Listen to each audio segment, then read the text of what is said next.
और अब बारी है हमारे खास सेगमेंट चुनाव में आज की। और इस खास सेगमेंट में 5 राज्यों में चल रहे विधानसभा चुनाव से संबंधित दिन की बड़ी खबरें हम आपको दिखाएंगे। ना केवल खबरें दिखाएंगे बल्कि उन खबरों के मायने भी समझने की कोशिश करेंगे। तो चलिए देखते हैं चुनाव में आज की कौन सी बड़ी खबरें रहीं।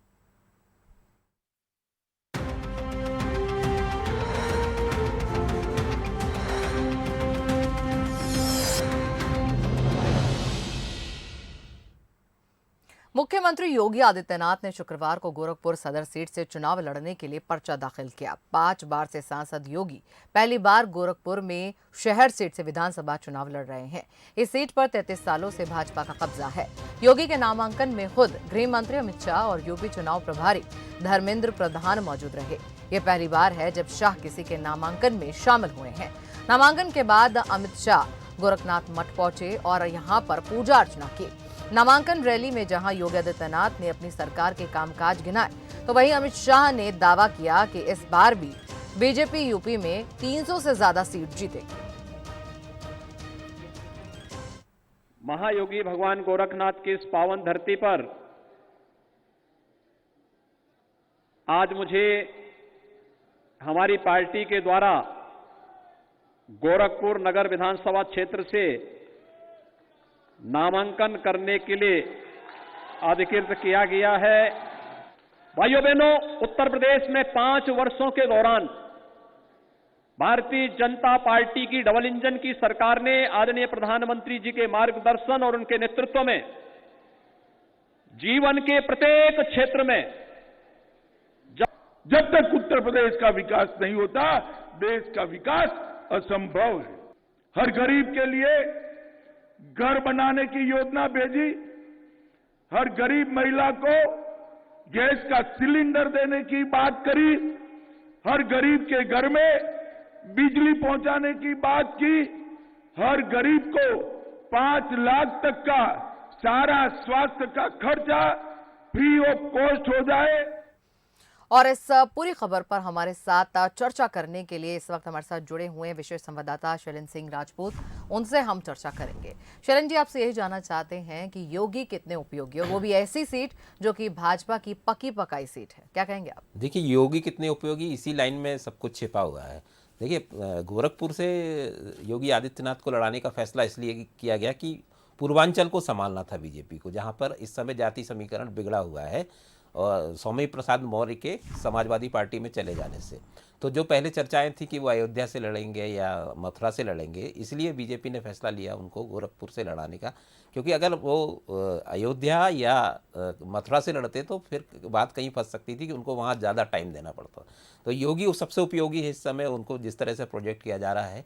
इवन आप देखिएगा उत्तर प्रदेश चुनाव में दूसरे राज्यों के मुकाबले जब चुनाव होते हैं तो वहाँ नरेंद्र मोदी का ही चेहरा मुख्य होता है, लेकिन यहाँ योगी आदित्यनाथ का चेहरा उनकी बराबरी से प्रोजेक्ट किया जा रहा है। तो इसलिए योगी को ऐसी सीट से लड़ाया जा रहा है जो सुरक्षित है और वो पूरे प्रदेश पर ध्यान दे पाए।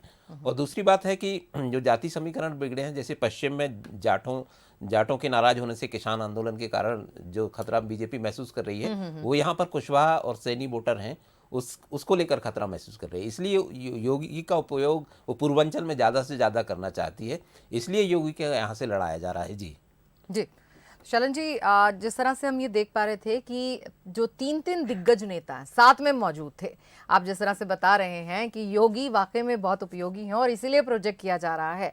ये पहली बार था कि अमित शाह भी साथ में गए और नामांकन जब तक हो रहा था साथ खड़े रहे थे उनके। जी बिल्कुल, देखिए पूर्वांचल में 156 सीटें हैं और पूरा अगर इलाका माना जाए पूर्वांचल का तो 156 सीटें हैं, और उसमें से पिछले बार बीजेपी ने करीब 106 सीटें जीती थी, तो ये बड़ी जीत थी।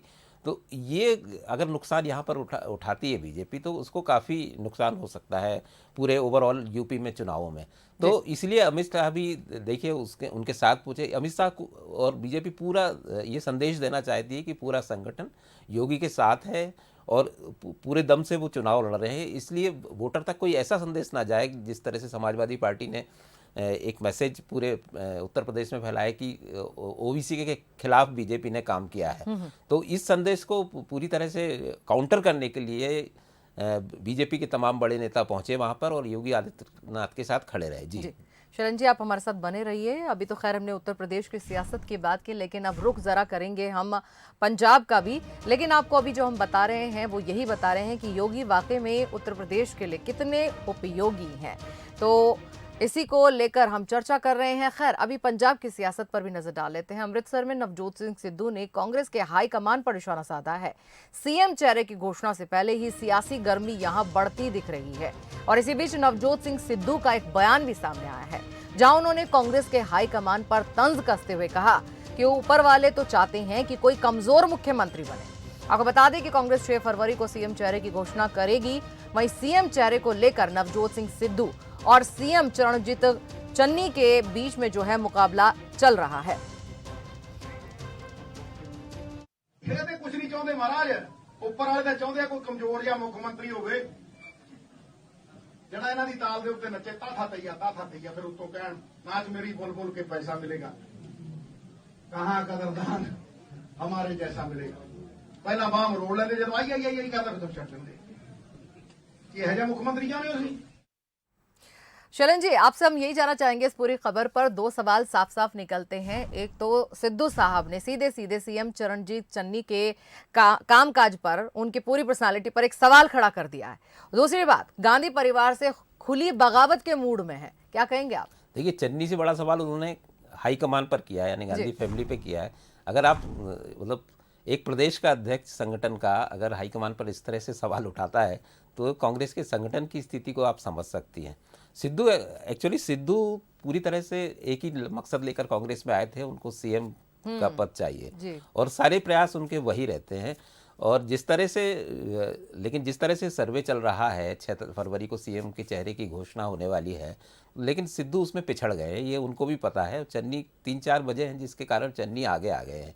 एक तो वो दलित चेहरा है, लंबे समय से कांग्रेस में हैं और ज़्यादातर विधायक उनके साथ हैं, तो ये लगभग तय माना जा रहा है कि चन्नी को ही कांग्रेस के सीएम पद का चेहरा घोषित किया जाएगा। और सिद्धू ये इस तिलमिलाहट में है और इसलिए उनके बयान इस तरह से हाईकमान को किसी ना किसी तरह वो प्रेशर में लाना चाहते हैं, जैसे कि पहला उन्होंने किया था। जैसे ही वो आए थे पार्टी में तो अमरिंदर सिंह से उनके विवाद हुए, वो दबाव डाला और अमरिंदर सिंह गए। उसके बाद फिर इनको प्रदेश कांग्रेस अध्यक्ष बनाया गया, लेकिन उसके बाद भी जो उनका लक्ष्य है, असली लक्ष्य, वहां तक पहुंचना उनके लिए अभी मुश्किल लग रहा है, इसलिए वो इस तरह की बातें कर रहे हैं। और वैसे शरण जी, हमने ये भी देखा कि डोमिनेटिंग काफी उनके एक चरित्र का हिस्सा हम ये मानेंगे कि काफी डोमिनेटिंग रहते हैं। वो हर तरीके से चाहते हैं कि उनकी बात ही मानी जाए, वो ही सर्वा बन जाए, इसलिए वो प्रेशर हमेशा बनाते हैं। देखिए, इसका नुकसान भी वो उठाते हैं, लेकिन इससे ज़्यादा नुकसान कांग्रेस का हो रहा है। जब कांग्रेस ने पंजाब में 10 साल बाद इतना बेहतरीन प्रदर्शन किया था, जब 117 में से 77 सीटें उसने 2017 में जीती थी